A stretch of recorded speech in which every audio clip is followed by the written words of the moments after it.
राष्ट्रीय आंदोलन, भारतीय राष्ट्रीय आंदोलन, भारतीय राष्ट्रीय आंदोलन, Indian national movement, Indian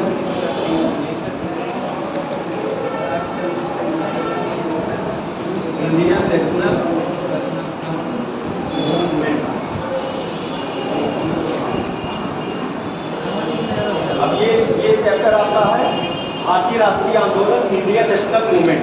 Indian national movement में आप देखेंगे इसको हम कई भागों में ऐसे बांट करके पढ़ा जाएगा। इसको पहले इसमें हम देखेंगे कि राष्ट्रवाद का उद्भव कैसे हुआ। जैसे राष्ट्रीय आंदोलन जब शुरू हो रहा है तो इसमें क्यों, कैसे राष्ट्रीय आंदोलन हुआ, राष्ट्र की भावना कैसे जागृत हुई होगी। मतलब जो राष्ट्रीय आंदोलन आप लोग पढ़ने जा रहे हैं चैप्टर, तो उसमें पहले आपका जो कहना है, पहले जो पढ़ना है राष्ट्रीय आंदोलन की जो भावना जागृत हुई, राष्ट्रवाद कैसे उनके अंदर में आया, तो उसको राष्ट्रवाद के उद्भव का कारण पहले पढ़ा जाएगा कि क्या कारण था कि राष्ट्रवाद का उद्भव हुआ। अब इसके बाद फिर देखेंगे कांग्रेस की स्थापना। इसमें देखेंगे राष्ट्रवाद का उद्भव, राष्ट्रवाद का उद्भव का कारण। इसके बाद फिर कांग्रेस की स्थापना,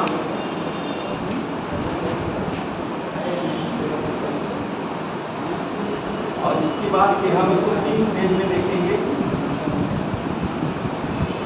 पहला जो है क्या है, उदारवादी, उदारवादी चरण पहला है, उदारवादी चरण। ये जो है 1885 से लेकर के 1905 तक। दूसरा चरण जो है आपका उग्रवादी चरण है, उग्रवादी चरण है, जो आप देखेंगे 1905 से लेकर के 1919 तक। और इसके बाद में तीसरा फेज जो है आपका ये गांधी युग के नाम से जाना जाता है। और ये है 1919 से लेकर 1945। ये 3 फेज में हम राष्ट्रीय आंदोलन को पढ़ेंगे। ये राष्ट्रीय आंदोलन को हम 3 फेज में पढ़ेंगे। पहला उदारवादी चरण जो है 85 से लेकर 1905 तक, उग्रवादी चरण जो है 1905 से लेकर 1919 तक, और फिर गांधीवादी युग हम देखेंगे 1919 से लेकर 1947 तक। इसमें उदारवादी में उदारवादी नेताओं के बारे में, जैसे नरम दल गरम दल है। नरम दल जो है उदारवादी कहलाते थे और गरम दल वाले उग्रवादी कहलाते थे। अब ये नरम दल गरम दल कैसे, किस अधिवेशन में आप देखेंगे कि अलग हुए, उनके बारे में हम देखेंगे। पूरा इतिहास देखेंगे कि उग्रवादियों के द्वारा जो भी मूवमेंट किया गया है और जो उदारवादियों के द्वारा जो मूवमेंट किया गया उनको पूरा डिटेल में पढ़ा जाएगा। फिर गांधीवादी युग में हम पूरा उसको डिटेल में पढ़ेंगे। ठीक, इसके बाद यहाँ पे इसके पहले जो है कांग्रेस की स्थापना, और फिर सबसे पहले हमको पढ़ना है राष्ट्रवाद का उद्भव का कारण। मतलब जब भारतीय राष्ट्रीय इंडियन नेशनल मूवमेंट जो शुरू हो रहा है, उसमें शुरू करने के पहले जो है भारतीय जो भी जनता थी उसमें राष्ट्रवाद की भावना कैसे जागृत हुई, ये हमको पढ़ना है राष्ट्रवाद की। क्योंकि मेंस में आपको क्वेश्चन कभी कभी दे देता है कि राष्ट्रवाद की भावना जागृत होने का कारण क्या है। कारण आप जान लीजिए पहले। ठीक, इसको पहले ऐसे स्ट्रक्चर बना लीजिए। इसमें पूरा हम भारतीय राष्ट्रीय आंदोलन को इसी स्ट्रक्चर में पढ़ेंगे। ठीक, इसको नोट कर लिया आप लोग, नोट कर लीजिए इसको।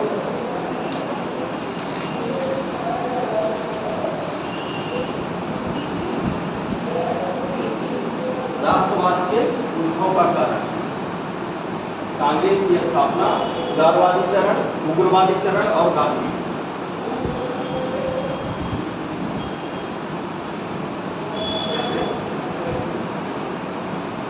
ऐसे नोट कर लीजिए।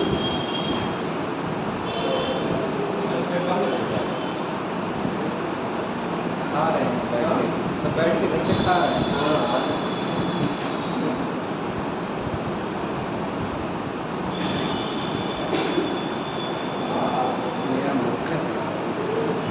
नोट हो गया सबका, जल्दी से नोट करिए। अब एडी डाल लीजिए, राष्ट्रवाद के उद्भव का कारण, राष्ट्रवाद के उद्भव का कारण।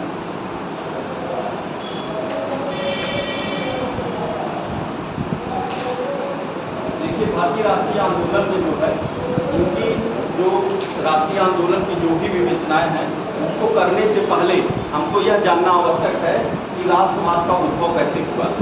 उसको हम कई चरणों में जानेंगे। जैसे पहला चरण जो है मतलब उसका पहला कारण जो है राजनीतिक कारण।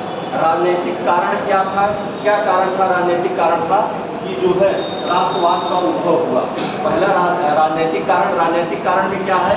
तो राजनीतिक कारण में आप देखेंगे कि जब अंग्रेज यहाँ पर आए भारत में तो आप देखेंगे भारत का एकीकरण जो था वो नहीं था। एकीकरण मतलब एक सूत्रीय उसमें राज्य बंधा नहीं हुआ था, एक राजा नहीं था। जैसे आप देखेंगे कि क्या हुआ था, औरंगजेब तक जो है भारत एकीकरण में, जब तक औरंगजेब था तब तक औरंगजेब लास्ट शासक था जो पूरा एकीकरण में बाधित हुए था पूरे देश में। उसके बाद क्या होता है, उसके बाद जो शासक उसके होते हैं वो कमजोर होते हैं, और जो है कमजोर होने के कारण क्या होता है कि उसके जो गवर्नर होते हैं वो अपने आप को स्वतंत्र कर लेते हैं एक राज्य में। और जब अंग्रेजों का आगमन हुआ, ये चीज़ें हम आपको पढ़ाए हैं, जब अंग्रेजों का आगमन होता है तो वहाँ पर आप लोगों को बताया गया था कि मतलब जो शक्तियाँ थी वो अलग अलग क्षेत्रों में अपने को क्या कर ली थी, स्वतंत्र कर ली थी। जैसे यहाँ पे क्या थे, मराठा थे, यहाँ पे देखेंगे बंगाल था, यहाँ पे हैदराबाद था। तो ये सब शक्तियाँ क्या थी, अपने आप को मतलब अलग कर लीजिए, अपने को स्वतंत्र कर लिए। तो यही कारण मतलब अंग्रेज जब आ रहे थे क्या एकीकरण नहीं था, एकीकरण नहीं था, ना केंद्रीय सत्ता थी। औरंगजेब के बाद जो है केंद्रीय सत्ता समाप्त हो जाती है, क्योंकि क्या कारण था, क्योंकि उनके बाद जो भी शासक आए वो कमजोर थे। और कमजोर होने के कारण तब जब भारत में जब अंग्रेजों का आगमन होता है और जब उन्होंने कब्जा कर लिया, तब धीरे धीरे भारतीयों में जो है राजनीतिक एकीकरण की भावना जागृत हुई। राजनीतिक एकीकरण की भावना जागृत हुई जब उनके द्वारा शोषण होने लगा, तब उनको भी विश्वास हुआ कि नहीं, हमको एक मतलब राष्ट्रीय एकीकरण में पहले बढ़ना जरूरी है, क्योंकि जब तक जो है राष्ट्रीय एकीकरण में नहीं बढ़ेंगे तब तक राष्ट्रवाद जब तक नहीं फैलेगा तब तक जो है इनका वो नहीं होगा। तो ये कारण ये हुआ राजनीतिक कारण। आर्थिक कारण में क्या होगा, आर्थिक कारण में हम देखेंगे जैसे अंग्रेजों ने क्या किया था, लगान बहुत ज़्यादा ले लिया था, इतना ज़्यादा लगान लेते थे और उसके बाद फिर कभी कभी जो है सूखा पड़ जाए, बाढ़ आ जाए, लेकिन क्या होता था, लगान को वो कम नहीं करते। मतलब शोषण परक जो उनकी नीति थी आर्थिक क्षेत्र में, वो भी एक कारण बनी थी राष्ट्रवाद के उद्भव में। क्योंकि जब उनको इतना ज़्यादा किसी को परेशान किया जाएगा तो वो कारण बनेंगे राष्ट्रवाद के उद्भव में। पहला जो है इनकी लगान की नीति जो थी इतनी ज़्यादा थी कि उसको लेकर के लोगों ने विरोध किया। और जो है दूसरा कारण जो था अकाल जब पड़ता था तो क्या होता था, अकाल पड़ने के बावजूद भी जो है किसानों का जो मतलब कर होता था उसको कम नहीं किया जाता था, जो कर होता था उसको कम नहीं किया जाता था और उनसे उल्टे वसूला जाता था और ज़्यादा। तो इससे क्या होता था, उनकी स्थिति और खराब हो जाती थी। दूसरा कारण आर्थिक में ये हुआ। तीसरा जो है आप लोगों ने देखा था कि ट्रेन चोरी जो पैसा बाहर जा रहा था, दादा भाई नौरोजी ने जो दिया था, जो कि मतलब जो पैसा यहाँ पर भारत में है वो कैसे भारत में अपने एक सिद्धांत दिया था ट्रेन चोरी का। उन्होंने कहा था कि भारत का पैसा कैसे बाहर जा रहा है, उसको पूरा बारे में उसको समझाए हैं। जब उसको पढ़ाएंगे हमको बताएंगे। तो वो भी एक कारण था कि मतलब यहाँ पे क्या होता था, यहाँ पे जैसे आप देखेंगे यहीं से लगाम लिए ये लोग, कैसे पैसा जा रहा था हम बता रहे हैं। जैसे भारत में क्या हुआ कि इन्हीं से इनको दे दिया गया कि बंगाल बिहार उड़ीसा की फ्री में आप लगाम वसूलिए। ये लोग लगाम वसूलने लगे, अब उन्हीं से पैसा लिए लगाम वसूले और इन्हीं लोगों से क्या लिए, कच्चा माल लिए। बंगाल में ही इनसे कच्चा माल लिए उसी पैसे का, और उसको कहाँ भेज दिए, इंग्लैंड भेज दिए। वो माल इंग्लैंड भेज दिए। अब वहाँ से जो सामान बन के आया, अब देखिए इन्हीं का पैसा सब जा रहा, वो अपना पैसा कहीं नहीं लगा रहे, क्योंकि उनके द्वारा जो कर द्वारा जो पैसा प्राप्त हुआ उसी पैसे से क्या किए ये लोग, कच्चा माल खरीद लिए और उसी पैसे का क्या किए ये लोग, उसी से कच्चा माल यहाँ खरीद करके इंग्लैंड भेज दिए। अब उसी कच्चे माल का जो है वहाँ से जो है वस्तुएँ बनाकर फिर इंग्लैंड भारत में भेजे और फिर उसको बेचे।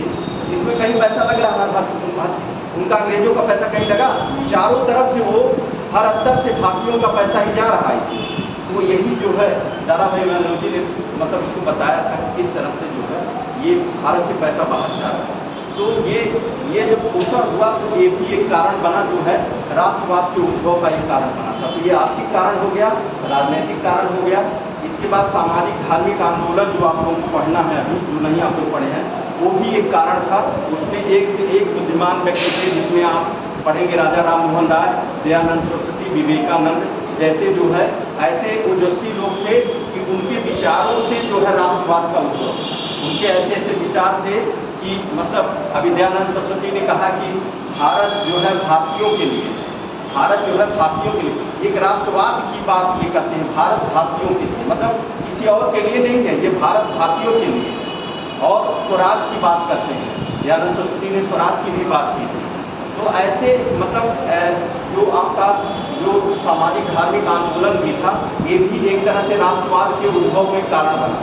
ठीक समझ रहा है ना चीज़ें, राष्ट्रवाद के उद्भव में ये भी कारण बना जो सामाजिक धार्मिक आंदोलन, उसमें जो व्यक्तित्व हमने बताया राजा राम मोहन राय, दयानंद सरस्वती, विवेकानंद और से भी व्यक्तित्व उसमें हैं जिन्होंने जो है अपने विचारों के माध्यम से क्या किया था, राष्ट्रवाद को जो है अपनी ऊंचाइयों पर पहुंचाया। ठीक, अब इसके बाद फिर जो है इसमें जो है इनकी अंग्रेजों की जो नीतियाँ थी, भेदभावपूर्ण नीतियाँ। चौथा पॉइंट आप लोग डालेंगे क्या है, भेदभाव। पहला जो हो गया राजनीतिक कारण, दूसरा आर्थिक कारण, तीसरा आपने देखा जो है धार्मिक सामाजिक आंदोलन, ये भी एक कारण था राष्ट्रवाद के उद्भव में। जो ऐसे आप देखेंगे वहाँ पर कि जो उसमें जैसे राजा राम मोहन राय, इसके बाद विवेकानंद और दयानंद सरस्वती जैसे मतलब विचारकों ने जो है अपने विचार से जो है राष्ट्रवाद को बढ़ावा दिया। और जो है दयानंद ऐसे लिख सकते हैं, दयानंद सरस्वती ने कहा भारत भारतीयों के लिए है। पहली बात स्वराज शब्द की बात, मतलब आइए पहली बात स्वराज को जो है उन्होंने कहा कि स्वराज हमारा जन्मसिद्ध, मतलब ये तो वो तिलक कहते हैं कि स्वराज की बात उन्होंने कहा था इसी में, जो दयानंद सरस्वती ने। तो ये सब चीज़ें हैं। इसके बाद फिर जो है चौथा पॉइंट आप डालेंगे भेदभाव नीति। अंग्रेजों की हर क्षेत्र में भेदभाव नीति, जैसे कि आप देखेंगे सैन्य क्षेत्र में भेदभाव नीति। जैसे आप देखेंगे कि सैन्य क्षेत्र में भेदभाव नीति क्या थी, तो हमारे भारतीय सैनिक और अंग्रेजी सैनिकों में क्या किया जाता था, भेदभाव किया जाता था, क्योंकि उनका वेतन के स्तर पर वेतन कम मिलता था, उनको क्या किया जाता था, वेतन भी कम मिलता था, प्रमोशन भी कम मिलता था और भत्ता उत्ता भी नहीं मिलता था। तो ये भेदभाव की नीति ने भी राष्ट्रवाद को बढ़ाया। जैसे उद्योग के क्षेत्र में भी भेदभाव की नीति अपनाई गई, भेदभाव की नीति उद्योग के क्षेत्र में, सैन्य के क्षेत्र में, तो इनकी जो है और आर्थिक क्षेत्र में जो भेदभाव की नीति इनकी थी, इससे भी राष्ट्रवाद के उद्भव का कारण बना था।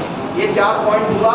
5वां पॉइंट आप लोग देखेंगे कि जो है ये जो 5वां पॉइंट था भेदभाव को, लीटन की जो है, लीटन की जो नीति थी वो भी जो है राष्ट्रवाद के उद्भव में कारण बनी। क्या थी लीटन की नीति? लीटन की नीति ये थी कि उसने क्या किया था कि जो है वर्नाक्युलर प्रेस एक्ट लाया। 1878 में आप देखेंगे वर्नाक्युलर प्रेस एक्ट 1878 में लीटन ने लाया था। और उसमें क्या हुआ था, वर्नाक्युलर प्रेस एक्ट ये था कि उसमें भारतीय जो समाचार पत्र थे उस पर रोक लगा दी गई।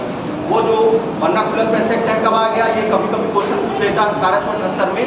और ये वर्नाक्युलर प्रेस एक्ट जो लाया गया था, ये इसमें क्या किया गया, भारतीय पत्र को जो क्या कर दिया गया, सीमित कर दिया गया। इसमें ये कहा गया वर्नाक्युलर प्रेस एक्ट में कि आप लोग जो है जो भी पत्र, जो हिंदी माध्यम के जो संपादक हैं, वो जो है अपने पत्र पर अपने जो संपादक वो अपना नाम लिखेंगे, अपने प्रेस का नाम लिखेंगे। और जो भी अगर हमारे खिलाफ कुछ भी इनके प्रेस में होगा तो आपको पहली बार हिदायत दी जाएगी और दूसरे बार इनके पत्र को जब्त कर लिया जाएगा और इनकी जो प्रेस है उसको भी बंद कर दिया जाएगा। तो ये क्या थी, ये वर्नाक्युलर प्रेस एक्ट था और ये लीटन ने लाया था। तो ये भी एक जन साधारण पर क्या था, एक जो है क्या किया गया, इसको रोका गया। भाई प्रेस एक माध्यम था जो हमारे विचारों को जो है समाज में फैलाता था। अभी एक और विचार ये भी प्रेस भी बताएंगे इसमें जो है, तो प्रेस एक माध्यम होता है जो, जैसे कि अभी जब 1942 में जो है भारत छोड़ो आंदोलन जब हम लोग पढ़ेंगे तो उसमें देखेंगे कि रेडियो माध्यम बना था उसमें देखेंगे कई लोग जो है अंडरग्राउंड होकर के रेडियो पर बोलते थे। भाई पहले क्या माध्यम, कोई माध्यम थोड़ी था, मोबाइल थोड़ी था पहले कि मतलब पहले जानकारी हो गई हमको, चलिए मोबाइल पे तुरंत मैसेज आ गया। लेकिन पहले क्या था, यही रेडियो था, पत्र था, इसी माध्यम से लोग जानते थे। मतलब स्वतंत्रता, मतलब ये हो गया, भारत का आज़ादी की घोषणा हो गई थी, लेकिन गाँव में पता नहीं चला, एक दिन 2 दिन बाद पता चला कि हम लोग आज़ाद हो गए। तो ऐसा भी था, मतलब सूचना प्रसारण जो आजकल जो है वो इतना तेज थोड़ी था उसमें। तो वहाँ पर जो है चीज़ों को आप देखेंगे कि कई लोग जो थे जो भूमिगत होकर के रेडियो का प्रसारण भी किया करते थे। तो रेडियो के प्रसारण से पता चलता था कि चीज़ें कहाँ क्या हो रही हैं और वो बता दें। तो इसी तरह से जो है प्रेस एक्ट इन्होंने जो ला दिया, उससे क्या हुआ कि हमारी जो खबरें थी वो आगे तक नहीं पहुँच पाती थी। और जो है उसने क्या किया था, भारतीय जो समाचार पत्र था उसी पर वर्नाक्युलर प्रेस एक्ट लागू किया था लीटन ने। तो लीटन की ये पहली नीति थी।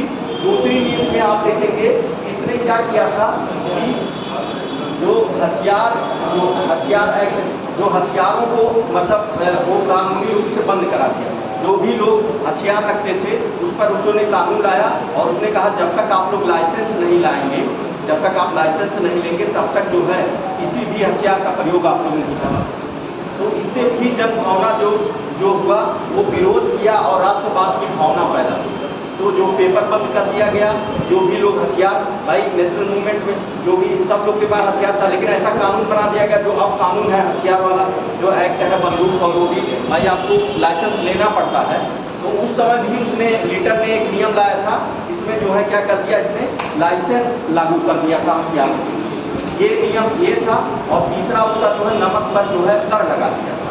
तो ये सब लीटन के जो मतलब इसने किया, ये भी एक प्रकार से राष्ट्रवाद के उद्भव में कारण बनता है। ठीक, इसके बाद फिर चौथा आप देखेंगे कि एक जो है 1883 में एक एक्ट आया था, एक बिल आया था, उसे कहते हैं इल्वर्ट बिल।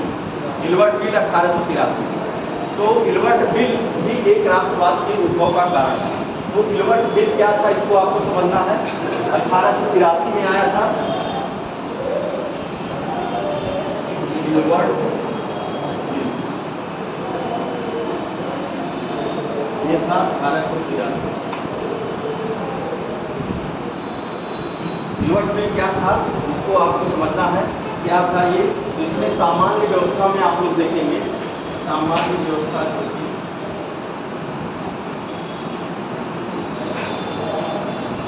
इसमें जो होते थे भारतीय न्यायाधीश, भारतीय न्यायाधीश, और इसमें जो होते थे यहाँ होते थे अंग्रेज न्यायाधीश, अंग्रेज न्यायाधीश।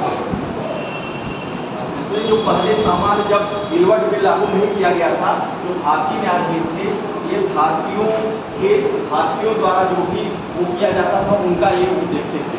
जैसे कि इनके द्वारा जो है जो भारतीयों का मामला होता था, ये जो है भारतीयों का मामला देखा, भारतीयों का मामला अभी बता रहे हैं। और ये अंग्रेज जो थे भारतीय और प्लस अंग्रेजों का, भारतीय और प्लस अंग्रेजों का,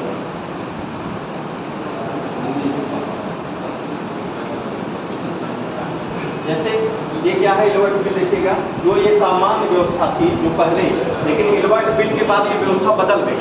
इसमें क्या था कि जो है इल्वर्ट बिल 1883 में लॉर्ड रिपन के समय में ये इल्वर्ट बिल आया था 83 में। इसी बिल के कारण रिपन की कुर्सी भी चली गई। तो 1883 में रिपन, इसमें जो है रिपन के समय में इल्वर्ट बिल आया और इसमें आप देखेंगे भारतीय न्यायाधीश और अंग्रेज न्यायाधीश।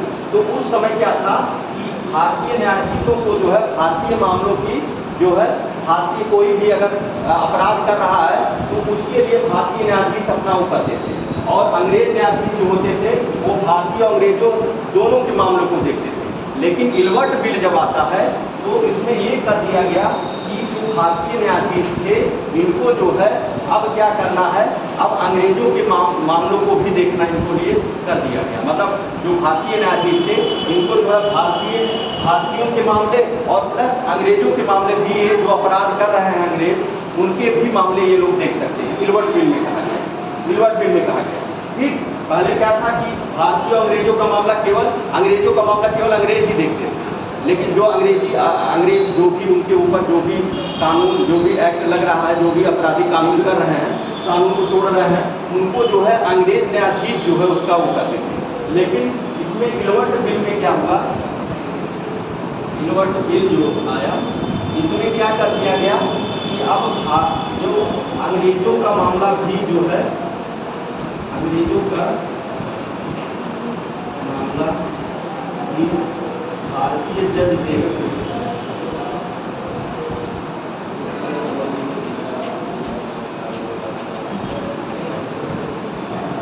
समझ रहे हैं कि नहीं इस चीज?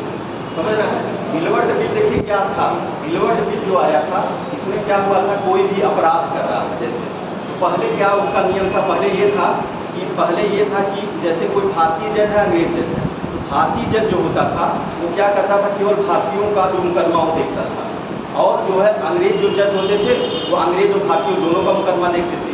लेकिन गिलवर्ट बिल में जो लाया गया कि भारतीय जज भी अंग्रेजों के मुकदमे अब देख सकते हैं, जो अंग्रेज अपराध कर रहे हैं या कोई भी काम कर रहे हैं, तो गिलवर्ट बिल में लाया गया कि अब अंग्रेजों का भी मुकदमा जो है कौन देख सकता, भारतीय जज देख सकते हैं।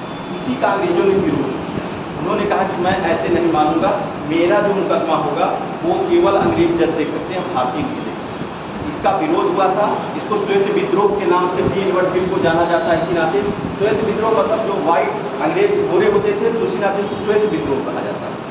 तो इसी को गिलवर्ट बिल को जो है जब कहा गया कि भाई गिलवर्ट बिल रिपन के समय में जो है गिलवर्ट ने लाया था इसको, और ये जो है कानून अधिकारी, विधि अधिकारी थे गिलवर्ट, जो गिलवर्ट जो थे कानून अधिकारी से 1883 में गिलवर्ट बिल लाया, और उसमें बस यही मामला, एक लाइन आपको समझना है, इसमें क्या किया था, भारतीय जजों को अब ये कर दिया गया कि अंग्रेज लोग अपराध कर रहे हैं उसका मामला भी भारतीय देख सकते, ये मामला है, ये कन्फर्म है। अब इसके बाद क्या हुआ कि अंग्रेजों ने इसका विरोध कर दिया गिलवर्ट बिल का। उन्होंने कहा कि भाई हम जो है भारतीय जजों से सुनवाई नहीं करेंगे, हम जो है अंग्रेजों से सुनवाई करेंगे। इसका विरोध हुआ और इसमें विरोध बहुत आगे चला, इसमें रिपन की कुर्सी भी चली गई इसी, और इसमें जो है फिर से जो है क्या किया गया, संशोधन किया गया, और संशोधन करके जो है अब इसमें क्या किया गया कि केवल अंग्रेज जो है इनका जो भी ये करेंगे उसका जो है मामला जो है अंग्रेज के, इसको कन्वर्ट किया गया। तो इससे क्या हुआ कि भारतीयों को एक बार बता करके भारतीय जज को फिर एक तरह से हटा दिया गया, कि इससे भी भारतीय जनमानस था उस पर ये इसका प्रभाव पड़ा, और ये जो है भारतीय राष्ट्रवाद के उद्भव में जो सहायता की। ठीक, ये समझ गए गिलवर्ट बिल क्लियर हो गया, कोई दिक्कत नहीं। तो ये था आपका जो है ये पूरा पहले जो है आपने क्या बताया गया, राजनीतिक कारण, जो राष्ट्रवाद के उद्भव का कारण बताया गया। पहला जो हेडिंग डाला राजनीतिक कारण, इसके बाद फिर आर्थिक कारण के बाद क्या था, आर्थिक कारण था, इसके बाद फिर धार्मिक सुधार, जो सामाजिक सुधार आंदोलन, तीसरी हेडिंग आपकी है सामाजिक सुधार आंदोलन। सामाजिक सुधार आंदोलन में आपको उन्हीं लोगों के बारे में बताना है कि उनके विचारों के द्वारा जो राष्ट्रवाद का उद्भव हुआ, जैसे राजा राम मोहन राय, दयानंद सरस्वती, विवेकानंद, इनके विचारों के द्वारा। इसके बाद फिर हम देखेंगे कि इनके जो है क्या हुआ था, फिर ये आपका वो गिलवर्ट बिल आया, इसके बाद फिर बीच में और एक दो आए। तो ये सब चीज़ें जो है ये 4-5 हेडिंग है जो आपको ऐसे याद करना है। तो ये चीज़ समझ गए कि नहीं, मतलब ये राष्ट्रवाद के उद्भव का कारण ये बना है, और यही जाकर के आगे चल के जो है राष्ट्रीय आंदोलन का रूप लिया। ठीक, तो इसको आप लोग लिख लीजिए ऐसे। ठीक, जो कारण नहीं समझ में आएगा फिर से करिए बता।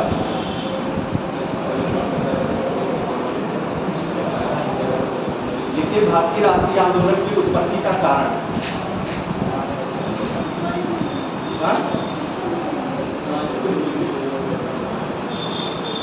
इसको बाद में से लिख लीजिएगा,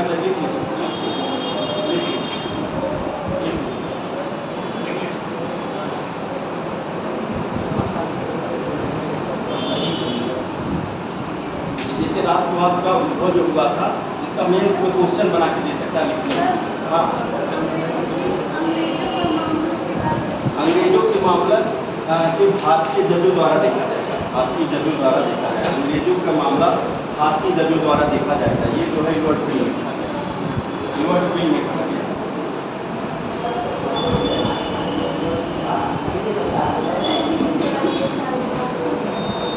चलिए नोट करिए, भारतीय राष्ट्रीयता की उत्पत्ति का कारण, ठीक, राष्ट्रवाद की उत्पत्ति का कारण। देखिए भारत में संगठित राष्ट्रीय आंदोलन, भारत में संगठित राष्ट्रीय आंदोलन, भारत में संगठित राष्ट्रीय आंदोलन, संगठित राष्ट्रीय आंदोलन 19वीं शताब्दी के उत्तरार्ध में, 19वीं शताब्दी के उत्तरार्ध में प्रारंभ हुआ।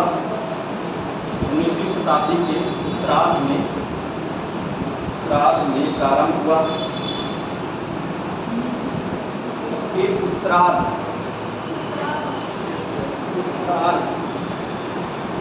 में प्रारंभ हुआ, उत्तरार्ध में प्रारंभ हुआ। मुख्य रूप से ब्रिटिश साम्राज्यवाद की नीतियों, मुख्य रूप से ब्रिटिश साम्राज्यवाद की नीतियों, ब्रिटिश साम्राज्यवाद की नीतियों की चुनौतियों के प्रत्युत्तर में साम्राज्यवाद की नीतियों की चुनौतियों के प्रत्युत्तर में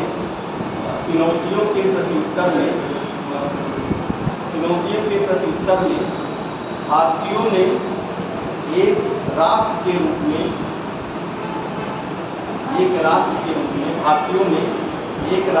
रूप में सोचना प्रारंभ किया।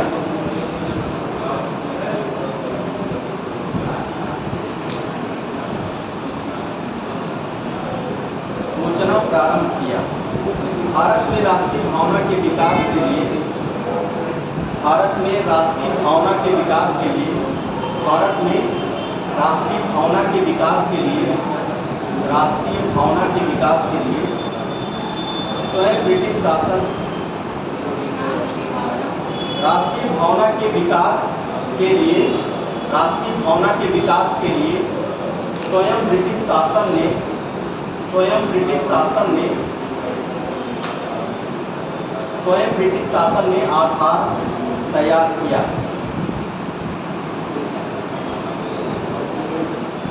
स्वयं ब्रिटिश शासन ने आधार तैयार किया। मतलब ब्रिटिश शासन की ऐसी नीतियाँ थी, उनके द्वारा स्वयं उसका आधार तैयार किया। इसमें लिखिए राष्ट्रीयता के उद्भव के विभिन्न कारण। राष्ट्रीयता के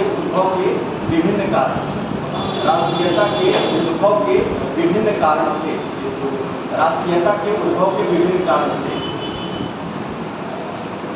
पहला राजनीतिक कारण, राष्ट्रीयता के उद्भव के विभिन्न कारण थे। पहला लिख लीजिए राजनीतिक कारण लिखिए अंग्रेजों के भारत में आने से पहले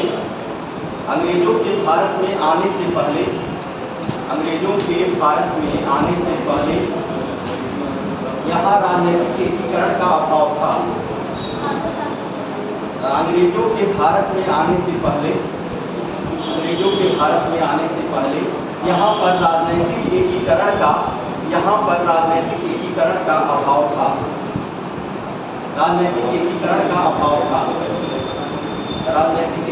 का अभाव था। मुगल सम्राट औरंगजेब की मृत्यु के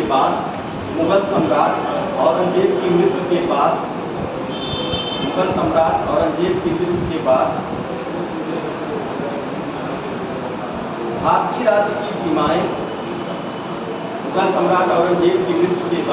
भारतीय राज्य की सीमाएं छिन्न भिन्न हो गई।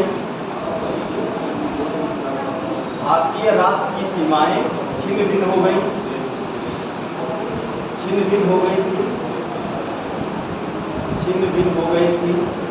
परंतु अंग्रेजी साम्राज्य की स्थापना से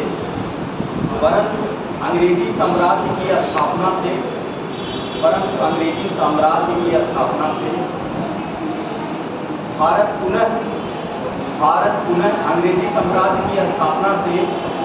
पुनः राजनीतिक एकीकरण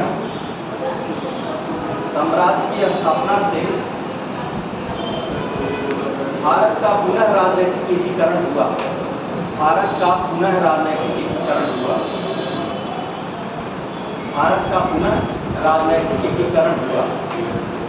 परिणाम स्वरूप राष्ट्रीयता के उदय में सहायता मिली। ये राजनीतिक कारण था। अब परिणाम स्वरूप राष्ट्रीयता के उद्भव में सहायता मिली।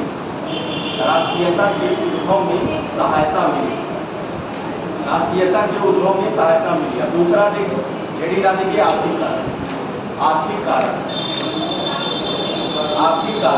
आर्थिक कारणों में लिखिए अत्यधिक भू राजस्व, अत्यधिक भू राजस्व, अत्यधिक भू राजस्व, अत्यधिक भू राजस्व, अकाल के समय, अकाल के समय भू राजस्व का छूट ना होना,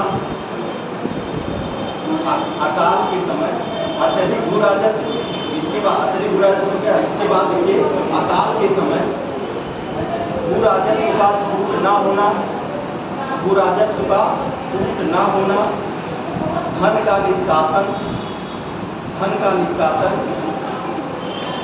धन का निष्कासन, धन का निष्कासन, अंग्रेजों का भारत विरोधी आर्थिक नीति, अंग्रेजों का भारत विरोधी आर्थिक नीति, भारत विरोधी आर्थिक नीति, आर्थिक नीति ने भारतीयों के मन में, अंग्रेजों का भारत विरोधी आर्थिक नीति, अंग्रेजों का भारत विरोधी आर्थिक नीति, आर्थिक नीति ने भारतीयों के मन में विदेशी राज्य के लिए नफरत भर दिया, भारतीयों के मन में विदेशी राज्य के प्रति नफरत भर दिया, विदेशी राज्य के प्रति नफरत भर दिया, मतलब अत्यधिक भू राजस्व लिया गया। इसके बाद अकाल पड़ने पर भी क्या किया गया, अकाल पड़ने पर भी जो है भू राजस्व को कम नहीं किया गया, और जो है विदेशी राज्यों के प्रति जो है जो नफरत पैदा कर दिया, विदेशी राज्यों के लिए नफरत भर दिया। अब लिखिए सामाजिक धार्मिक आंदोलन, तीसरा कारण सामाजिक धार्मिक आंदोलन, सामाजिक धार्मिक आंदोलन, इसमें लिखिए धार्मिक सामाजिक धार्मिक आंदोलन, सामाजिक धार्मिक आंदोलन लिखिए बौद्धिक पुनर्जागरण ने, बौद्धिक पुनर्जागरण, बौद्धिक पुनर्जागरण, बौद्धिक पुनर्जागरण ने, पुनर्जागरण ने राष्ट्रवाद के उद्भव में, बौद्धिक पुनर्जागरण ने राष्ट्रवाद के उद्भव में, राष्ट्रवाद के उद्भव में महत्वपूर्ण भूमिका निभाई, महत्वपूर्ण भूमिका निभाई। जैसे राजा राम मोहन राय, स्वामी दयानंद सरस्वती, जैसे राजा राम मोहन राय, दयानंद सरस्वती, दयानंद सरस्वती, स्वामी विवेकानंद, स्वामी विवेकानंद आदि ने, स्वामी विवेकानंद, दयानंद सरस्वती, स्वामी विवेकानंद आदि ने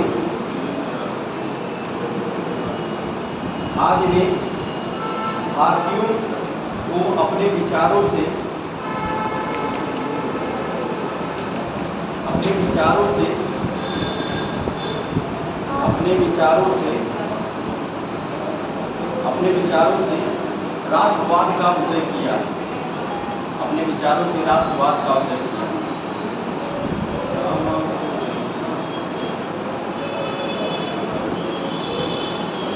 दयानंद सरस्वती के बारे में चीजें इन्होंने कहा था, दयानंद सरस्वती ने कहा था कि भारत भारतीयों के लिए है, भारत भारतीयों के लिए है।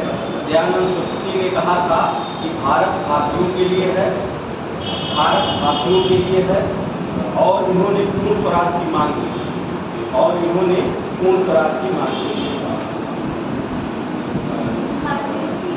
हाँ, भारत भारतीयों के लिए है, भारत भारतीयों के लिए है, और उन्होंने भारत भारतीयों के लिए है, और उन्होंने पूर्ण स्वराज की मांग की, पूर्ण स्वराज की मांग की। इसके बाद में लिखिए भेदभाव पूर्ण नीति, चौथा हेडिंग डाल लीजिए भेदभाव पूर्ण नीति, भेदभाव पूर्ण नीति। इसमें लिख लीजिए अंग्रेजों द्वारा भारतीयों के प्रति भेदभाव पूर्ण नीति, इसमें लिख लीजिए अंग्रेजों द्वारा भारतीयों, अंग्रेजों द्वारा भारतीयों के प्रति, भारतीयों के प्रति प्रत्येक जगह जैसे प्रत्येक जगह जैसे सेना उद्योग, जैसे सेना उद्योग सरकारी नौकरी, सेना उद्योग सरकारी नौकरी, आर्थिक क्षेत्र सरकारी नौकरी और आर्थिक क्षेत्र में अपनाई जाने वाली भेदभावपूर्ण नीति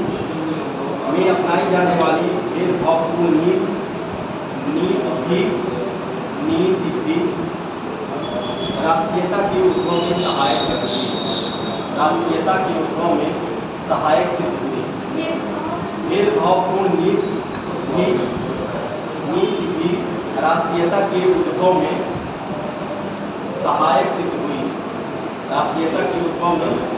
सिद्ध हुई। इसके बाद लिख लीजिए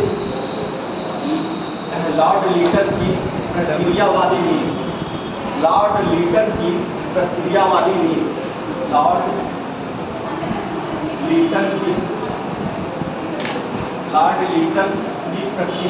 नीति प्रतिक्रिया मतलब जो ऐसा जो निगेटिव उसकी नीति थी, तो उसमें नीति में लिख लीजिए इनका पहला था 1878 में वर्नाकुलर प्रेस एक्ट। 1878 में vernacular press act. Vernacular press act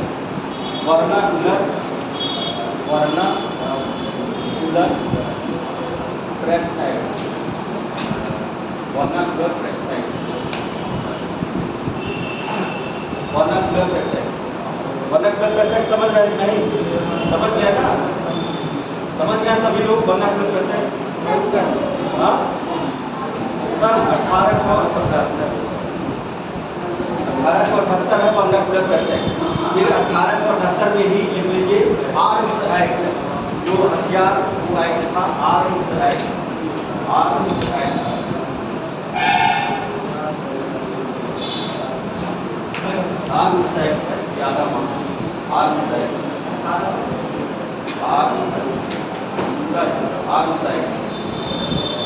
ये भी 78 में ही है, 1878 में। 1878 ये भी आर्म्स एक्ट जो था, हथियारों को जो है इस पर प्रतिबंध लगा दिया गया था। जब तक आप लोग लाइसेंस नहीं रहेगा तब से बताइए 1878 में ही लीटन ने लगा दिया था। और कैसे इन लोगों का हथियार का प्रयोग करेंगे? अभी तो पूरा क्रांतिकारी आंदोलन तो अब शुरू ही नहीं हुआ, तो उसी समय एक्ट ने लागू कर दिया था। इसका बड़ा विरोध हुआ था कि भाई जो भी अपनी सुरक्षा के लिए लोग रखे हुए हैं, लेकिन एक तरह से सही भी था, एक तरह से खराब भी था।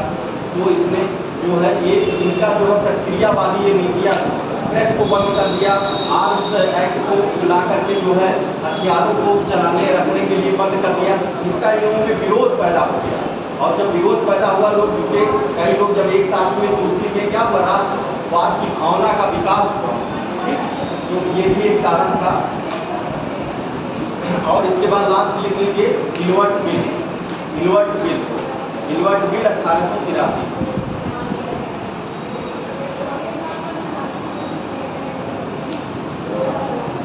गिलवर्ट बिल लिखिए, गिलवर्ट बिल में लिखिए गिलवर्ट बिल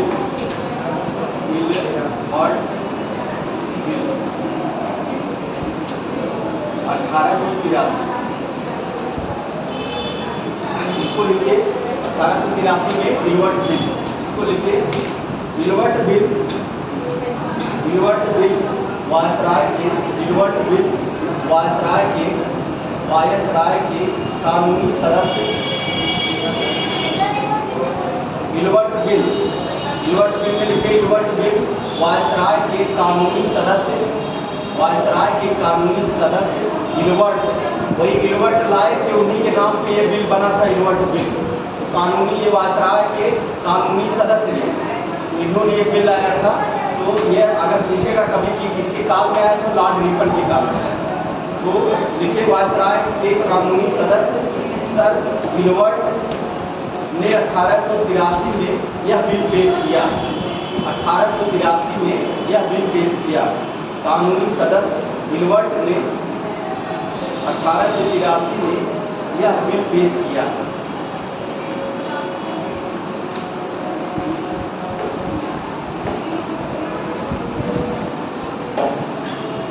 बिल पेश किया। लिखिए इलवर्ट बिल।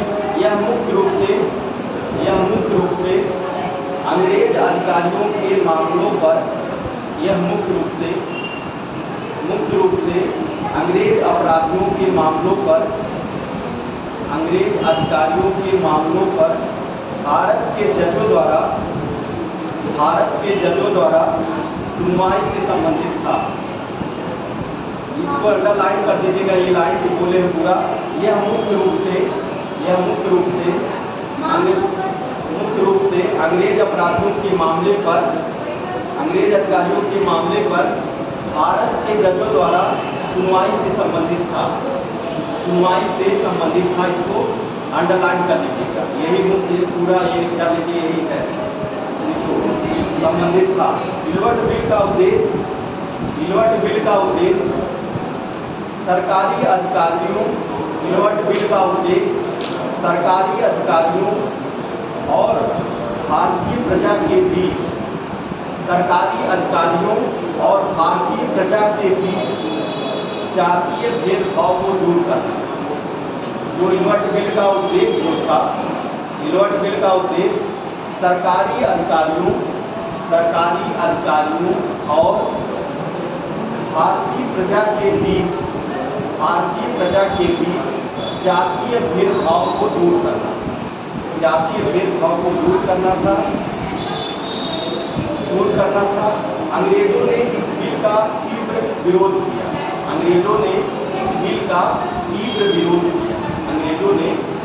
का तीव्र विरोध किया। क्योंकि वे किसी भारतीय जज से अपने केस की सुनवाई नहीं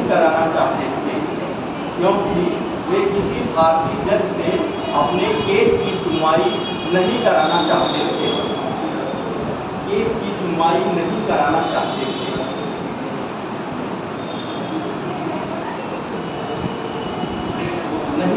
चाहते थे। अंग्रेजों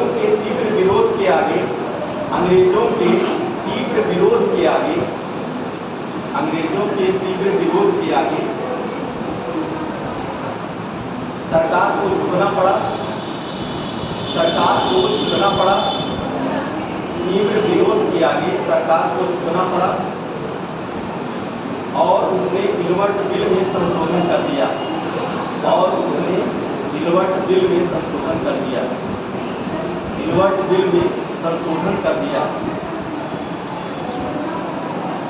इस इलवर्ट बिल में संशोधन कर दिया, झुकना पड़ा और उसने इलवर्ट बिल में संशोधन कर दिया। इस घटना ने भारतीयों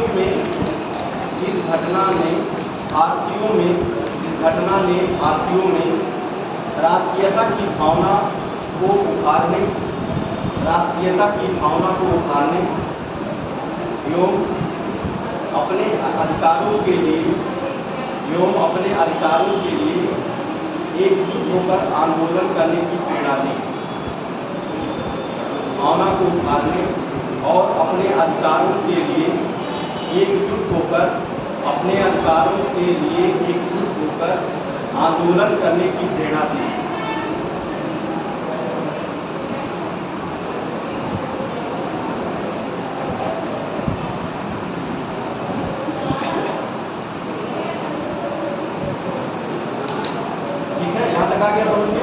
ये था आपका राष्ट्रवाद का उद्भव का कारण। ये 4-5 आपको ऐसे याद रखना है और कभी भी आपको ये क्वेश्चन मेंस में बहुत पूछता है कि राष्ट्रवाद के उद्भव का कारण क्या है। ठीक, अब इसके बाद हमारा दूसरा पॉइंट क्या था? कांग्रेस की स्थापना। ठीक,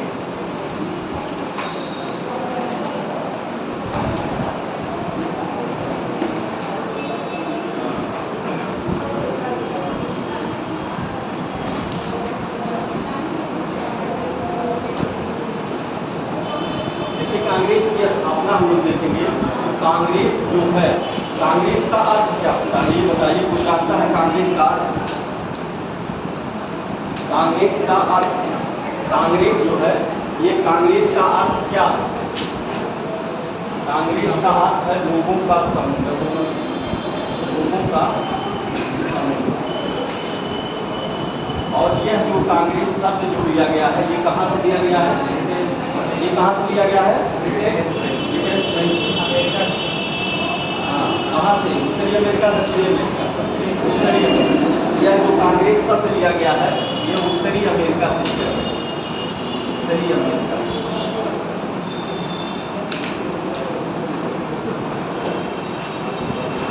ये जानते रहिएगा, कांग्रेस का अर्थ क्या होता है? लोगों का समूह है। और यह जो कांग्रेस शब्द जो लिया गया है, उत्तरी अमेरिका से लिया गया है। अब कांग्रेस की स्थापना के बारे में हम लोग जानेंगे। कांग्रेस की स्थापना कौन किया था, ये बताइए। Am Hume. अब एएम ह्यूम कौन थे? ये कहाँ के रहने वाले थे और इनके बारे में जानेंगे। हाँ, ये आयरलैंड, ब्रिटेन का ही वो क्षेत्र है। आयरलैंड विशेष जो उनका देश था वो आयरलैंड के निवासी थे आर्चबिशप ह्यूम, जिन्होंने कांग्रेस की स्थापना की। ये क्या थे? ये जो है ICS के अधिकारी थे ये। और ये जो है गृह सचिव के पद से भारत में रिटायर, गृह सचिव का पद है होता है, उस पद से जो है एएम ह्यूम जो है रिटायर हुए थे।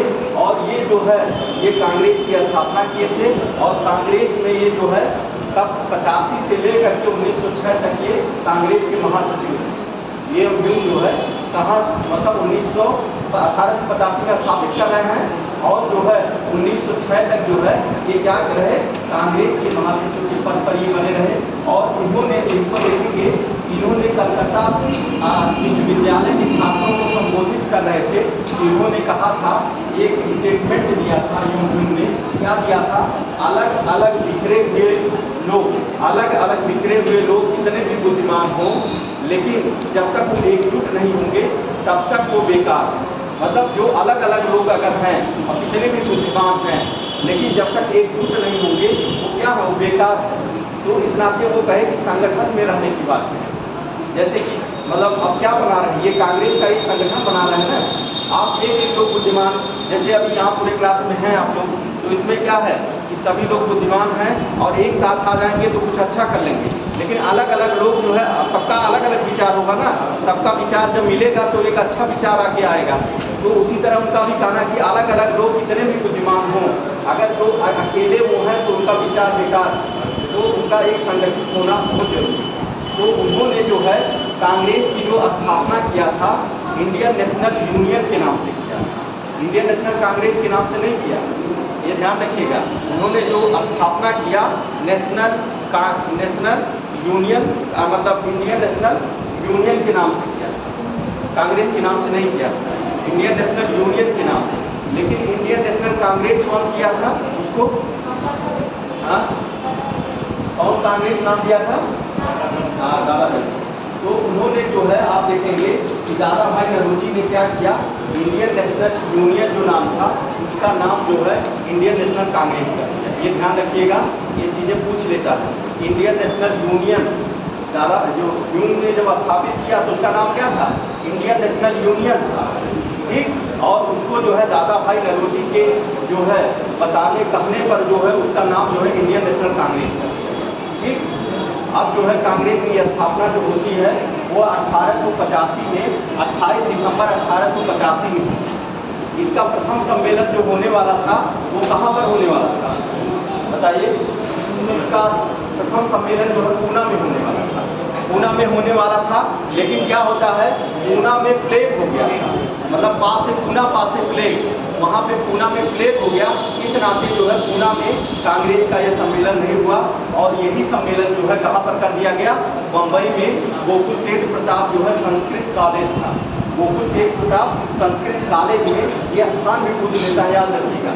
बम्बई में होता है 1885, 28 दिसंबर 1885 डेट है। और कहाँ पे हो रहा है? बम्बई में गोकुल तेज प्रताप कॉलेज में हो रहा है। इसके प्रथम अध्यक्ष कौन थे? WC बनर्जी, उमेश चंद्र बनर्जी। ये इंपॉर्टेंट बहुत क्वेश्चन पूछता है पीछे बहुत छोटे एग्जाम में कि कांग्रेस के जो है प्रथम अध्यक्ष कौन थे, बहुत पेट क्वेश्चन, बहुत। WC बनर्जी, मतलब उनका नाम था उमेश चंद्र बनर्जी जो है कांग्रेस के प्रथम अध्यक्ष थे। और महासचिव कौन थे?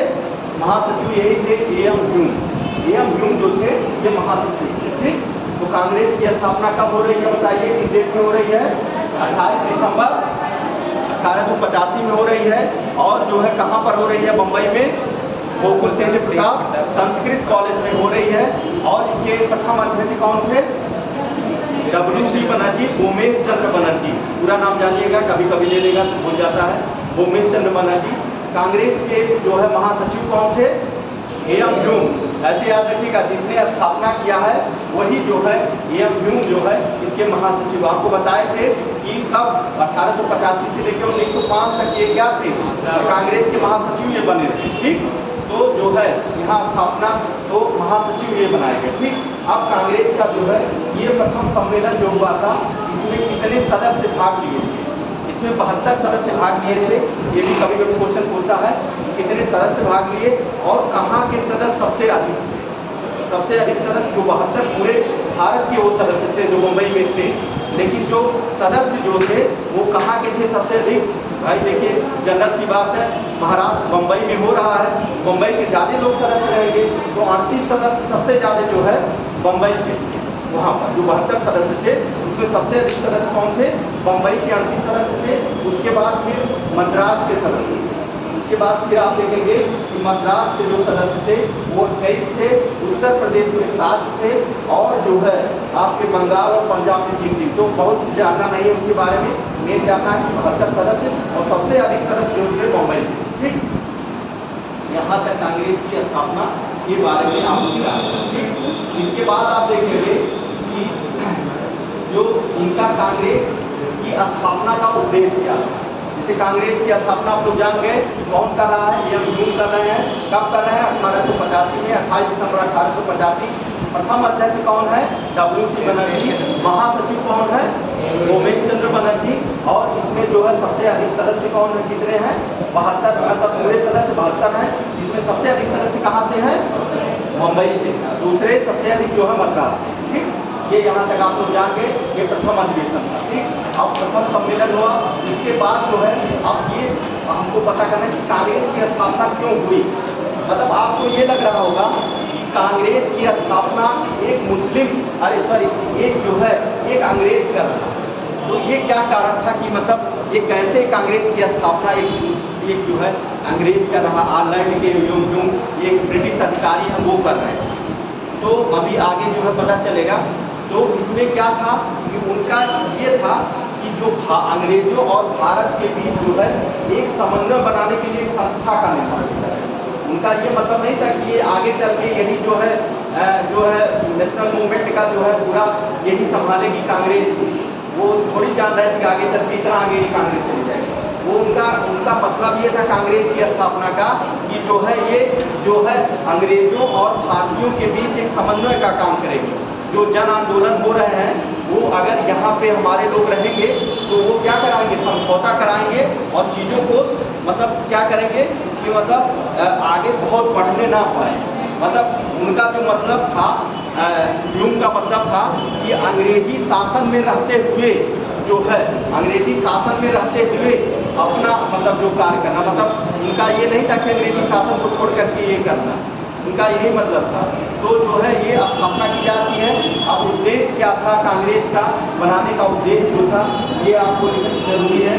इसमें जो है इंडियन काउंसिल, जो इंग्लैंड में इंडियन काउंसिल थी, उसको कांग्रेस जब स्थापित हो गया तो उसको कहा गया कि समाप्त कर दिया जाए। इंडियन काउंसिल जो इंग्लैंड में बनी थी उसको समाप्त कर दिया जाए। इसके बाद जो है आप देखेंगे जो भारतीय केंद्रीय विधान परिषद है, भारत में केंद्रीय विधान परिषद थी, उसके सदस्यों का जो है मनोनयन किया जाता था। अब जो है ये कांग्रेस ने कहा कि उसका निर्वाचन किया जाए और उसके सदस्यों की संख्या को बढ़ाया जाए। जो केंद्रीय विधान परिषद थी उसमें जो है जो मनोनयन के द्वारा जो किसी को मनोनयन चुन लिया गया अपने आप से और उसके सदस्य होते थे, उसमें क्या कहा गया कि अब जो है उसका निर्वाचन किया जाए और निर्वाचन में जो है जो सदस्य आए वो। और इसके बाद इसमें क्या कहा गया, जो लगान जो बढ़ोतरी की गई है इससे जो भारतीयों का नुकसान हो रहा है, लगान को कम किया जाए, इसमें जो है रखा गया। और इसमें ये कहा गया कि हमारे देश में जो धर्म, वंश, जात के आधार पर लड़ रहे हैं, ये छोड़ करके राष्ट्रीय एकता की भावना लोग पैदा करें। हमारे लोग जो भारत में हैं वो कांग्रेस ने कहा कि राष्ट्रीय एकता की भावना जो जाति धर्म और अपने क्षेत्रवाद को लेकर लड़ रहे हैं उसको छोड़ करके एक राष्ट्र की भावना पैदा करें, राष्ट्रवाद की भावना पैदा करें। और इसके बाद इसमें इसका जो उद्देश्य जो बना वो था ब्रिटेन के मध्य, भारत और ब्रिटेन के मध्य जो है मधुर संबंध को स्थापित करना। मतलब हाँ, कांग्रेस की जो है पहली मांग तो ऐसा नहीं कुछ लिखा गया कि पहली मांग, लेकिन जो है इसमें जो इनकी यही मांगे थी जो 6-7 मांगे, जैसे कि इंग्लैंड में जो काउंसिल बनी थी उसको समाप्त कर दिया जाए। इसके बाद जो है हमारी केंद्रीय विधान परिषद जो है, जो भारत की केंद्रीय विधान परिषद थी, इसको बढ़ावा देने के लिए जो इंग्लैंड से हो रहा था वो काम अब यहाँ भारत में जो कांग्रेस थी, केंद्रीय विधान परिषद में क्या होता था, मनोनयन कर दिया जाता था। मनोनयन जैसे कि हम लोगों के द्वारा कोई इसी में से 10 लोग चुन लिए गए, अंग्रेजों द्वारा चुन लिए, तो उसने कहा कि नहीं, निर्वाचन इसका होना चाहिए, समझे, उसका निर्वाचन होना चाहिए। और इसके बाद इन्होंने कहा जो कर प्रणाली आपकी है, इतना ज़्यादा कर जो कर रहे हैं उसको समाप्त किया जाए। और फिर भारतीयों के लिए कहा कि राष्ट्रीय एकता अखंडता जो है उसके लिए जो है आपको क्या करना है, क्षेत्रवाद जो क्षेत्रवाद है और इसके बाद फिर जातिवाद है, ये सबको छोड़ करके आपको राष्ट्रीय एकता की भावना में जो है आपको बदलना होगा। और जो है जो आप भारतीयों और अंग्रेजों के बीच समन्वय स्थापित करना मेन कांग्रेस का काम। जो कांग्रेस का मेन जो था, आप जैसे पूछ रही हैं, उनका मेन वो था कि भारतीयों और अंग्रेजों के बीच जो है समन्वय का काम, मतलब मिलजुल के काम करें, लड़े झगड़े नहीं। इस नाते कांग्रेस का मेन वो था स्थापना की। तो ये कांग्रेस का उद्देश्य जो आगे जो उनकी मांगे थी ये किया गया। अब इसके बाद देखेंगे कांग्रेस के अधिवेशन जो है, कांग्रेस का अधिवेशन पढ़ाया नहीं गया है ना, तो कांग्रेस के अधिवेशन जो मुख्य हुए हैं उसको हम बता देंगे। जैसे पूरा बहुत अधिवेशन हुआ, लेकिन जहाँ से क्वेश्चन पूछता है उसको हम मेन बता देंगे कहाँ से क्या पूछा है। जैसे आपका जैसे पूछ लेता है वंदे मातरम राष्ट्रीय गीत जो है कहाँ पे गाया गया, इसके बाद जनगण मन किस आंदोलन में कहा गया, इसके बाद फिर जो है इसी तरह से प्रथम महिला अध्यक्ष, प्रथम भारतीय महिला अध्यक्ष कौन बनी, इस तरह से जो है कुछ जो इम्पोर्टेंट चीज़ें हैं हर आंदोलन में जो है उनको हम कुछ बता दिया। ठीक, इसको बने हाँ क्या हाँ हाँ कांग्रेस का उदय, हाँ कांग्रेस का उद्भव इसी नाते तो हम बता रहे हैं। कांग्रेस का उदय क्या हो रहा है, एक अंग्रेज अधिकारी बना रहे हैं। अब अंग्रेज अधिकारी बना रहे हैं तो लोगों के मन में है कि एक जो पार्टी भारतीयों के लिए बन रही है वो अंग्रेजों की बनाई गई पार्टी है, लेकिन उनका मेन वो मोटो नहीं था कि अंग्रेजों, उनका ये था कि एक ऐसी पार्टी हो जो क्रांतिकारी आंदोलन या जन आंदोलन हो रहे हैं उसको जो है सीमित करें। अभी जो है आप देखेंगे डफरिन के समय जो है कांग्रेस की स्थापना हुई। डफरिन ने जो है ये कहा, मतलब डफरिन ने जो है एक तड़ित चालक का वो क्या नाम है, ये सेफ्टी वाल्व का सिद्धांत अभी इसी में आएगा, सेफ्टी वाल्व का सिद्धांत। इसमें कहा गया कि डफरिन ने जो है कांग्रेस को सेफ्टी वाल्व का सिद्धांत के रूप में ढाला था, क्योंकि अगर जो है सेफ्टी वाल्व का सिद्धांत क्या है कि जैसे आप कुकर में खाना बना रहे हैं, कुकर में उसमें सेफ्टी वाल्व लगा होता है, तो क्या होता है जब कुकर फटने को होता है क्या होता है, सेफ्टी वाल्व से निकल जाता है, सेफ्टी वाल्व से, मतलब सेफ्टी वाल्व पहले खुल जाएगा, गैस निकल जाएगी, कुकर फटेगा नहीं। तो यही सेफ्टी वाल्व का सिद्धांत है। सेफ्टी वाल्व का सिद्धांत क्या था कि उन्होंने जो है कांग्रेस को सेफ्टी वाल्व बना दिया कि मतलब जो है कोई भी जन आंदोलन होगा उसको जो है यही सेफ्टी वाल्व के रूप में इसको रोक दिया जाएगा, पूरा फटने नहीं दिया जाएगा।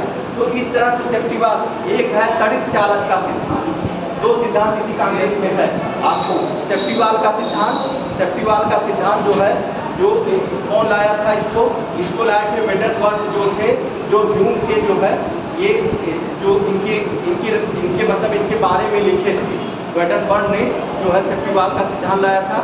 और जो है तड़ित चालक का सिद्धांत क्या है, तड़ित चालक का सिद्धांत आप लोग समझेंगे, तड़ित चालक में आप लोग ये समझेंगे क्या होता है, बड़ी बड़ी बिल्डिंगों में आप देखे होंगे कि ऊपर इतना बड़ा बड़ा लोहे का रॉड लगा होता है। कभी कभी ध्यान दीजिएगा किसी के छत पर जो बहुत ज़्यादा वो होते हैं वो लोग अपना समझते हैं चीज़ें। तड़ित चालक क्या होता है, बिजली जो गिरती है ना, बिजली जब गिरती है तो क्या होता है कि जैसे ये छत है, छत के ऊपर एक इतना बड़ा, छत से ऊंचा इतना बड़ा ऐसे निकाल देंगे और ऊपर से त्रिशूल नुमा ऐसे बना देंगे या कुछ छड़ गाड़ देंगे और उसमें तार लपेट के उसको जमीन में गाड़ देंगे। अगर तड़ित चालक बिजली अगर गिर रही है तो उसमें क्या होगी, वो उसी लोहे के से जमीन में चली जाए, मतलब वो उसके घर पे उसका प्रभाव नहीं पड़ेगा। ठीक, वो तड़ित चालक का सिद्धांत यही है कि जो बिजली अभी भाई बरसात चल ही रहा है, आप लोग देख ही रहे हैं बिजली कड़कती है, तो जो है सबके घरों पर आज का जो भाई जो अच्छे मतलब अभी गांव में तो नहीं है अभी, लेकिन फिर भी जहाँ पे है जो लोग जानते हैं, चीज़ों को समझते हैं, बड़ी बड़ी बिल्डिंगें, बड़े बड़े होटल हैं, तो उन पर तड़ित चालक वाला बना हुआ है। तो देखेंगे कि पीछे से जब छत पे जाएंगे आप, एक इतना बड़ा ऐसे उठा रहेगा, उसी पे लोहे का छड़ लगा रहेगा, उसमें ऐसे त्रिशूल बना रहेगा या फिर कुछ रहेगा, उसी में तार से लपेट करके जमीन में, तो जब बिजली जब गिरती है तो उसको जो है आग के द्वारा जो पृथ्वी द्वारा अवशोषित कर लेता है। तो यही तड़ित चालक का सिद्धांत कांग्रेस में लाया गया, और यह लाया गया था एम ह्यूम के। एम ह्यूम जो है तड़ित चालक का, क्योंकि कांग्रेस की जब स्थापना हुई तब जो है आप लोग देखेंगे क्या हो रहा था कि अब इस तरह से कांग्रेस में देखेंगे आप लोग कि विरोध करना जब शुरू कर दिया, तो ऐसे विरोध करेंगे तो उस समय अंग्रेज क्या थे, बहुत मजबूत स्थिति में थे, वो इनको कांग्रेस की जो एक संगठन बना हुआ था तुरंत तोड़ के खदेड़ देते। लेकिन जब एक अंग्रेज अध्यक्ष जो उसका अंग्रेज ने स्थापना किया था, तो उसमें क्या था, और डफरिन और अंग्रेज जो डफरिन और एम ह्यूम ने जो है शिमला में सम्मेलन किया था, और दोनों ने समझौते के आधार पर, जो उस समय डफरिन अध्यक्ष, इस समय गवर्नर जनरल वही है, डफरिन के समय कांग्रेस की स्थापना हुई, और आप देखेंगे कि दोनों ने समझौता कर करके इस योजना को बनाया था कि नहीं, तो इस नाते डफरिन भी नहीं कुछ बोल सकते थे यहाँ पे। तो तड़ित चालक का जो सिद्धांत था वो जो है एम ह्यूम जो है तड़ित चालक के उस लोहे की राड के समान कौन थे, एम ह्यूम थे, कि अगर कोई भी कुछ कर रहा था तो अपने ऊपर अवशोषित कर ले रहे। क्या हुआ, अपने ऊपर वो अवशोषित कर ले रहे थे, और फिर भारतीयों के ऊपर जो है उसका प्रभाव नहीं पड़ता था। अगर एम ह्यूम नहीं होते तो कांग्रेस को खत्म कर दिया जाता। तो ये जो सिद्धांत था इसको भी जानते रहिएगा, ये पूछ लेता है क्वेश्चन। तो तड़ित चालक का जो सिद्धांत था ये ह्यूम पे था, और वो जो था ये वो इस पे किया गया था, वो जो है कांग्रेस में। ठीक, तो इसको आप लोग लिख लीजिए। 6-7 मिनट बचा लिखिए। समझ में आया ना चीजें? कांग्रेस की स्थापना, जैसे तड़ित चालक का सिद्धांत, अब कल इसको एक बार और बता के बढ़िया से लिखा देंगे तो आपको क्लियर हो जाएगा। क्लियर वैसे हो गया जो है, जो तड़ित चालक का सिद्धांत है, सेफ्टी वाल्व का सिद्धांत है, ये सब चीज़ें पूछती हैं। और ये चीज़ें जैसे सेफ्टी वाल्व हो जाता दिमाग में नहीं समझ में आती, लेकिन बस वही है, उसको जोड़ना है केवल। तड़ित चालक जो है उसको जोड़ना है, और सेफ्टी वाल्व वाला जो कुकर वाला है, कुकर पे सेफ्टी वाल्व लगा है उसी को जोड़ा है, और यहाँ पे तड़ित चालक जो छत में राड लगी रहती है उसको यहाँ से जोड़ा है। ठीक, तो कांग्रेस की स्थापना लिख लीजिए, थोड़ा सा 2-4 लाइन अर्थ लिखिए कांग्रेस की स्थापना। अर्थ लिखिए लोगों का समूह, अर्थ लिखिए लोगों का समूह, लोगों का समूह। शब्द उत्तरी अमेरिका से यह शब्द लिया गया, उत्तरी अमेरिका से। देखिए राष्ट्रीय आंदोलन जो है आपको इतने अच्छे से पढ़ा दिया जाएगा कि एक भी क्वेश्चन, देखिए जब पढ़ा देंगे उसके बाद कहीं से क्वेश्चन उठा के देखिएगा, मतलब एक भी क्वेश्चन आप लोग का छूटेगा नहीं गारंटी के साथ। मतलब यहाँ खाली बस आपको ध्यान से पढ़ना है और चीज़ों को समझना है, और कहीं भी आपको ना समझना है तुरंत बताइए, हम बार बार पढ़ाने के लिए आए। ठीक, जो चीज़ें ना क्लियर हो तुरंत बता दिया कि नहीं सर ये नहीं क्लियर है, बता दें। ठीक, वो क्लियर बता दिया करेंगे। और जब दिमाग में जैसे इन्वर्टमेंट था, अब समझ में आ गया दिमाग में, कभी भी आपको आएगा तो उसको रखना नहीं पड़ेगा। तड़ित चालक हुआ वो सब हुआ, अब इसी को रखना नहीं है, एक बार आपको इसी नोट्स को एक बार देख लेना बस, आप कभी भूलेगा नहीं।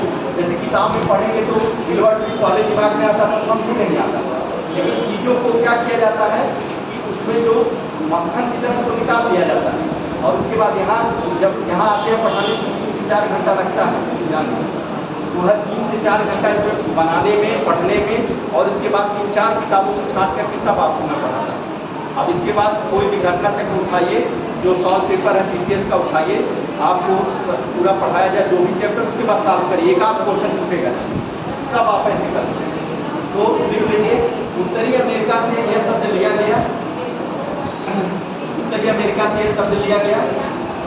एलन आर्चर ह्यूम, ह्यूम के बारे में कुछ लिख लीजिए, ह्यूम के बारे में, एलन आर्चर ह्यूम। ह्यूम के बारे में लिख लीजिए। देखिए ह्यूम इस तरह लिखा जाएगा, ह्यूम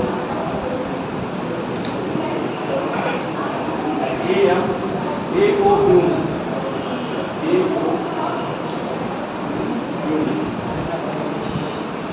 A-O ह्यूम, उनके बारे में लिखिए। ये रिटायर्ड IAS अधिकारी थे, ये रिटायर्ड IAS अधिकारी थे, गृह सचिव के पद से रिटायर हुए, गृह सचिव के पद से रिटायर हुए। हाँ, ICS रिटायर्ड ICS अधिकारी, क्या बोले हैं, कोई दूसरा बोल IAS बोले, हाँ ICS, उस समय ICS होता था, दिमाग में जब कुछ और चल रहा होता तो मुंह से निकल जाए। ICS अधिकारी थे, गृह सचिव के पद से रिटायर हुए, गृह सचिव के पद से रिटायर हुए। ये आयरलैंड के रहने वाले थे, ये आयरलैंड के रहने वाले थे। इनके अंदर एक और खूबी थी, लिख लीजिए इसको भी, ये पक्षी विशेषज्ञ भी है और जो है वनस्पत वैज्ञानिक, बहुत ये क्वालिटी वाले पक्षी विशेषज्ञ और वनस्पत वैज्ञानिक।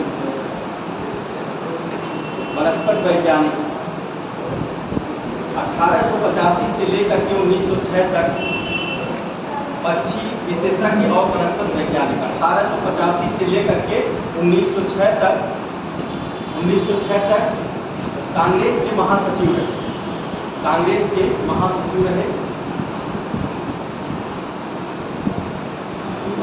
रहे,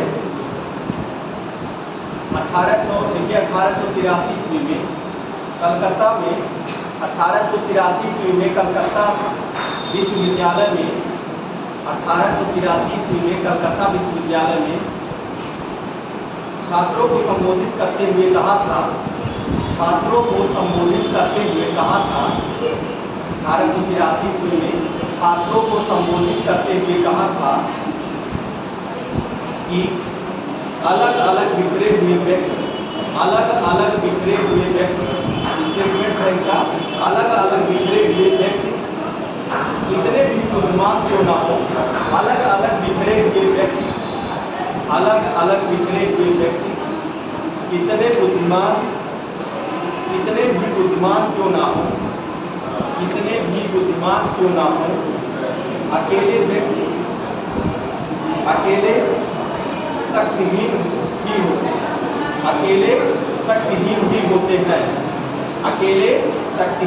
होते हैं, अकेले शक्तिहीन मतलब शक्ति नहीं होती, शक्तिहीन होता है।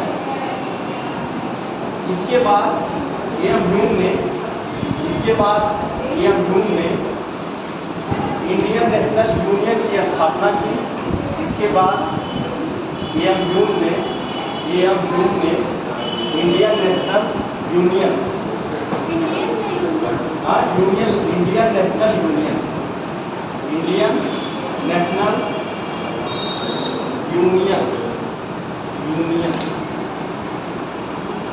इंडियन नेशनल यूनियन की स्थापना की, जो बाद में दादा भाई नौरोजी के सुझाव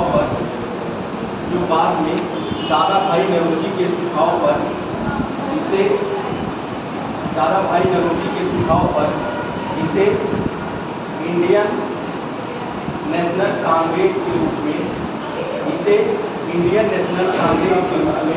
परिवर्तित कर दिया। इंडियन नेशनल कांग्रेस के रूप में, यूनियन का क्या हो गया, कांग्रेस हो गया, कांग्रेस के रूप में परिवर्तित कर दिया गया। कांग्रेस के रूप में क्या कर दिया गया, परिवर्तित कर दिया। पहले यूनियन था, फिर कांग्रेस हो गया। अब इसके बाद से